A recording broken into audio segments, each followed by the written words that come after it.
Welcome back to the channel. I come out here to make this video late this evening. We saw this up from about 12:30 to 3. We actually, I started paying from 12 to 3, 12:15 to 3:45 is what I get paid and the help gets paid and all that. But I had some lumber out here we had to stack, and I had to get the logs, get them up here. Had some more lumber over here we had to move and stack and everything. And then when we got done, there was a whole bunch of, you might can see them on the table back there. You can see right here. So a bunch of stacking sticks and all. Um, from the scrap wood out of this. It's no good to them. It's not like it. If it could have made a 1x4 or 1x6, 1x8. They got it. This is just little stuff, and I try to utilize every bit of wood I can get out of it because we use stacking sticks like crazy. Plus, use these on his, which most of it come from him. But anyways, I was gonna get to whole point here. The guy brought 3 logs. They was nice logs. It was about 9.5 feet long. It varies a little, not a lot. You can see on here they lean forward, but the other end tapers in also. But one of them I think was like 9.9 instead of 9.6. But whenever I saw and we stack, I want my stuff stacked 3 feet wide, and I don't want it no more than 10 runs high. My tractor will pick all 20 of these stacks up, runs in these 2 stacks up. But I can calculate math way easier, quick, fast, and on the fly. Just like this. They're 9 feet long. They're 9.5, but I'm gonna charge them for 9 feet. And they're 3 feet wide. So 9 times 3 is 27. Times 10 is 270. Times 3 is 810 board feet. Now, granted, if you take it over here and look, my helper stacked some of them a little wide. They're not that bad wide, but you're only talking maybe, I probably lost 10, 20 board foot. If I really wanted to get down nitty gritty to it, I could probably say, yeah, it was 820 board foot or whatever it is. But I'm not doing that. It's close enough. I'm done with it. This dunnage here, these we cut them. I cut them 3.5 by 3.5. We'll not cut them any less than that. It's real easy for the forks to get under. If I have plenty of wood, I'll cut them 4 inches by 4 inches, and it's even better. And then from here to here, I cut everything 40 inches. That's 4 inches longer than 36. And why I do that is because I want an inch or two sticking out both sides of my wood here. That way you can line all your stickers up. Because if it's flush, if you got them 36 and they're flush with your wood, then it makes it hard to see in it. And yes, I know, probably should have put stickers out here. I don't care. It's not mine. They're using it for boarding and batting and on there. I don't mean it like it ain't mine. I don't care at all, but it's not high grade stuff. This is a dead pine tree that had standing. It's got bugs done chewed stuff, holes all in it. You can probably see them down here. The beetles got to it and all that. But yeah, you do that and you band it. You can calculate it real fast. Even if it's 1.5 inches, 2 inches, say it was 2 inches. Well, instead of 27, you're gonna have, what's that, 56? I think I did my math right. 56 board foot per layer, and then you got it. And if you do it 10, if you got 2 inch stuff, you can pick it up. Plus, why I do them all 10s like this is, say we cut 8-foot stuff, and then we got 16-foot stuff.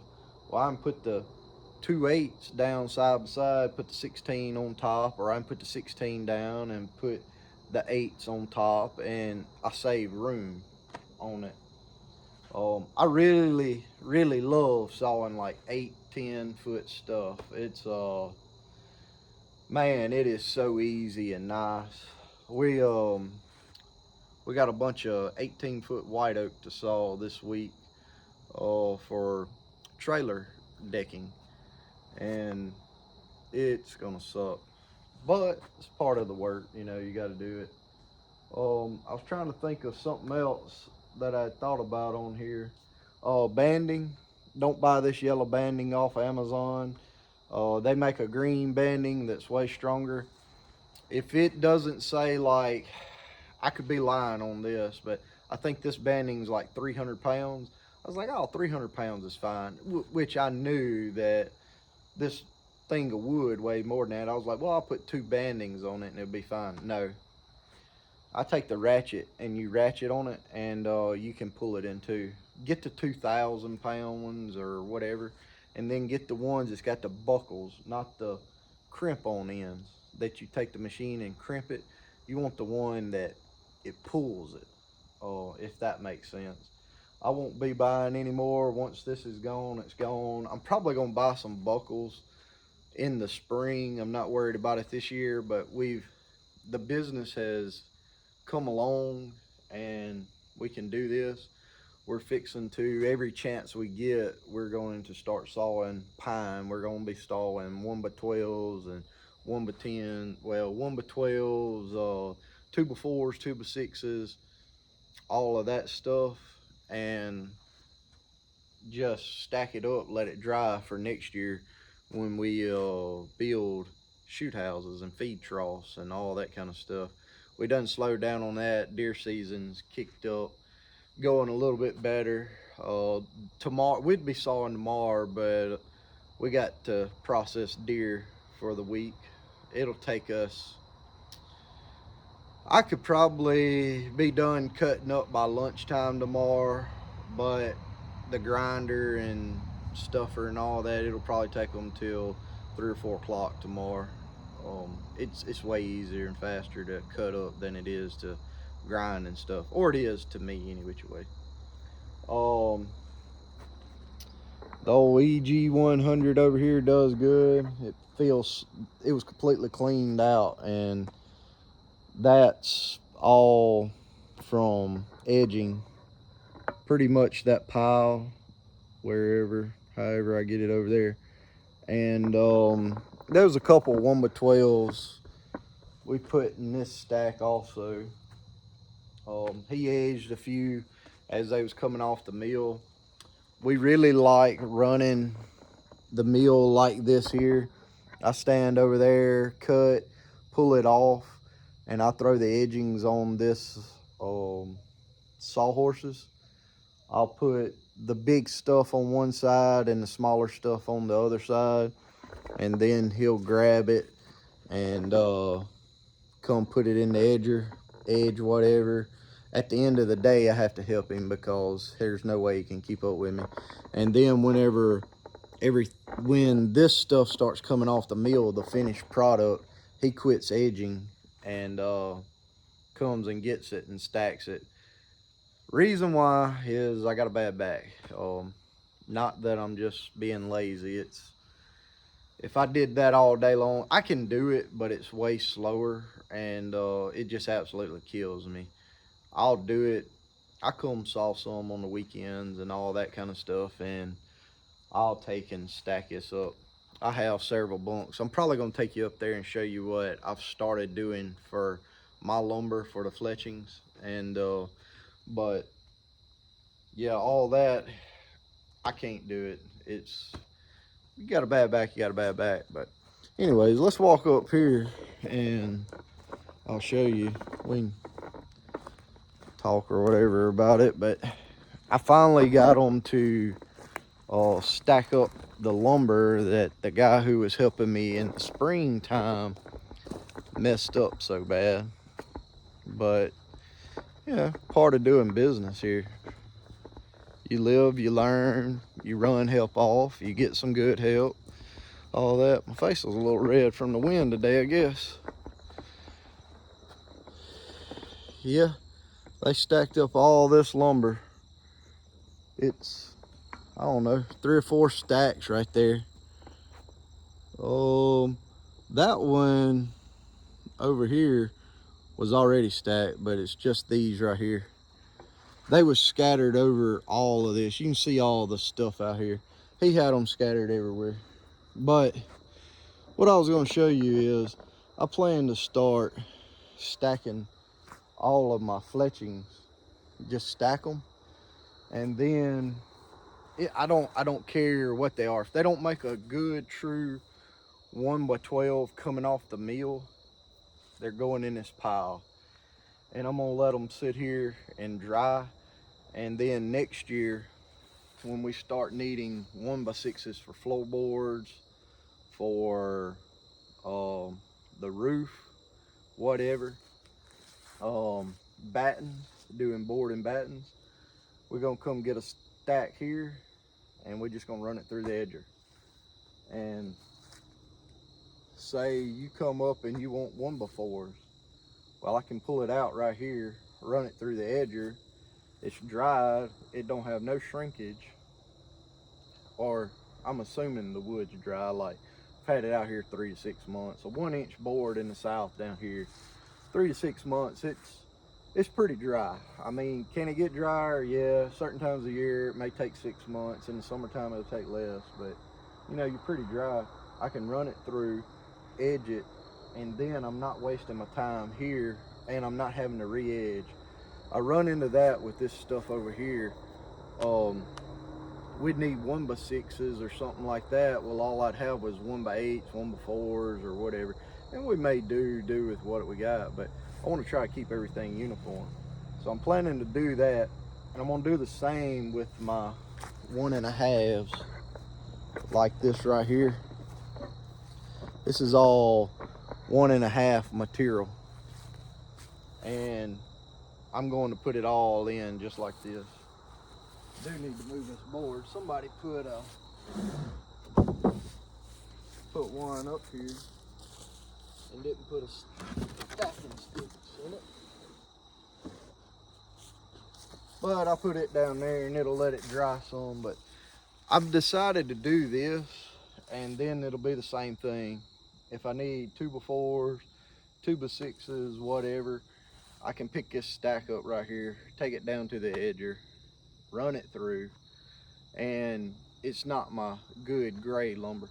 Most than likely, I mean, it'll be 2x4s, 2x6s, but I can also get probably some 2x8s out of it if I need to. And with me, I saw everything true on that. Like, this is 1.5, but I saw 2x4s 3.5, but 2x6s, 2x8s, I'm making them 6 inches and 8 inches. And I do that because the extra length helps give it more strength, and it gives us more to nail to. Like building the shoot houses, having that extra half an inch makes a world of difference when we put them elevator brackets on it. And I come up with this idea. I'm gonna run with it right now. As we saw, I'm not edging nothing that's mine unless we know we need it.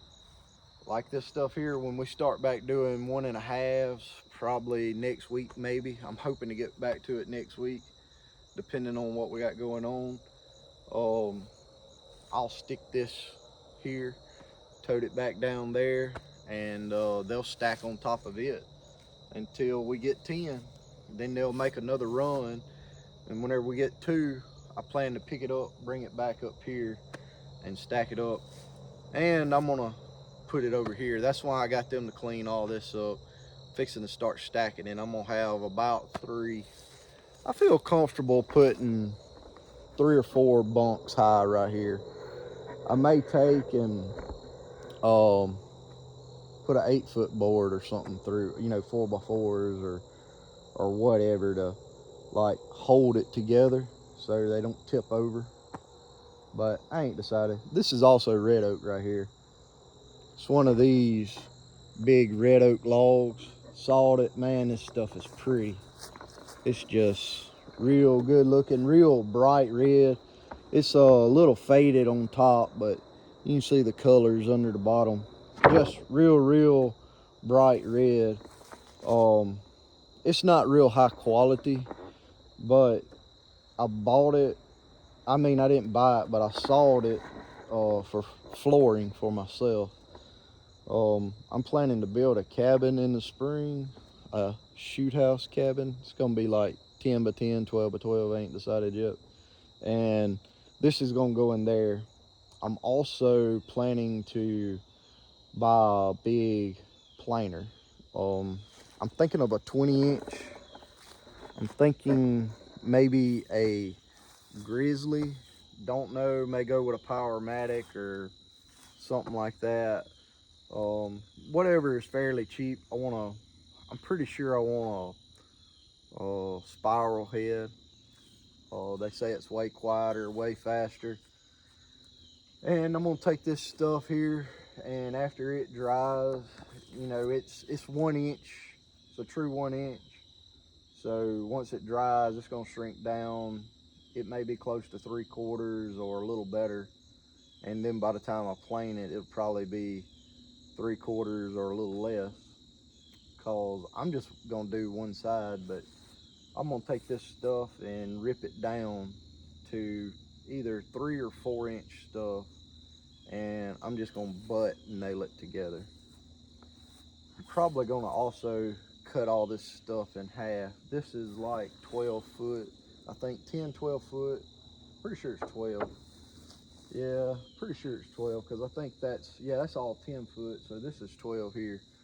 So cut it at 5 foot long, and it'll make it easier for me to handle running it through the edger and then planing it. So I'm gonna rip it down into 3-inch stuff, plane it up. By the time I get ready to put this in, now is October, so that'll be November, December, January, February, March, April, May. I'm gonna say it's gonna be 7, 8 months old. It'll be fairly dry. It should be pretty close to dry by then. It's not gonna be an air condition or anything like that place.